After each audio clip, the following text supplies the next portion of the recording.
Hello, good evening, good evening, good evening sa inyo mga kamag-anak kong followers at sa lahat ng aking mga hipag, bayaw. Andiyan sa likod ko si Marilu Victorino. Ayan, makikita ninyo. Ayan. Good evening sa inyo dyan. Sa aking mga kapatid. Ayan, sa aking mga kapatid.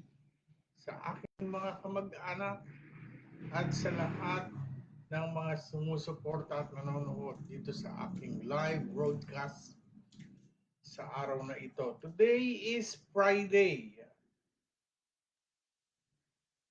the 5th day of April.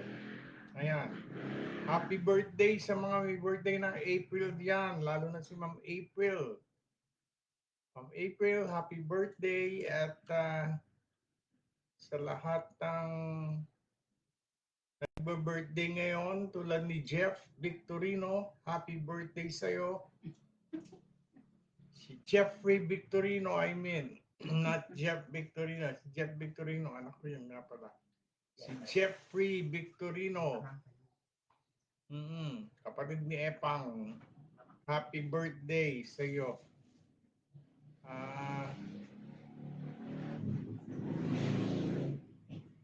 Ang dami-dami mga issue na nagaganap, lalong-lalo na yung mga sabihin natin itong boso-boso road rage, no? Na naganap nung isang araw lamang. Naaawa ako dun sa namaril, pero nakakaawa din naman yung nabaril. No? Kaya lang, pag lilimiin ninyo ang mga pangyayari, ay nadala ng galit. Mga tao ngayon ay napapadala sa galit at init ng ulo. Dapat hindi tayo napapadala sa galit at init ng ulo kasi alam natin ang maaaring mangyari kapag tayo napadala sa galit, init ng ulo at hindi natin naprotektahan at hindi natin napigil, kundi napabayaan natin na ito ay lumabas. Maraming mangyayari kasi kapag ang galit ay hindi napigilan. Tulad nga niyan, nasa huli ang pagsisisi dito sa nangyari sa Antipolo. Ayan, no? Saan ba yun? Sa Antipolo nga, no? Hinabol pa kasi. Hinabol. Masyado matatapang at maiinit ang ulo. No? Ng mga tao ngayon. Pareho kong sinisisi. Bakit hinabol nitong mga mga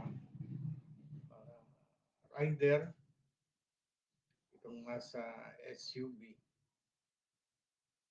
Subalit hindi naman dahil dapat na barilin, lalong-lalo na kapag gun ban, ay maaaring magkasala din ng baril. Sabi natin dito sa pangyayaring ito, parehong napadala sa init ng ulo. Ayan, no? Kaya kayo, wag mag-iinit ng ulo, laging malamig lang ang ulo natin, no? Lalo na sa init ng panahon ngayon, sigurado mag-iinit kayo ng ulo. Bawasan natin. Kada labas ninyo ay medyo tumingala kayo at tingnan at manalangin ng kaunti na sana ay walang aksidente, sana ay wala kayong ma-meet na, na makaka-aksidente at maa-aksidente kayo. Ganun lang ang gagawin. Then afterwards, kung nagkaroon naman ng konting gitgitan, laging isa puso ang palampasan system ng mga Pilipino. Lampas lang ang konti, palampas-lampas lang. Ayan. So, goodbye everybody. See you on my next live video. Goodbye and maybe tomorrow we'll be walking Norman Norman, dadaanan uli kita dyan tomorrow para makapaglakad tayo sa Santo Rosario. Thank you very much. God bless. Bye-bye and see you on my next live video. Bye.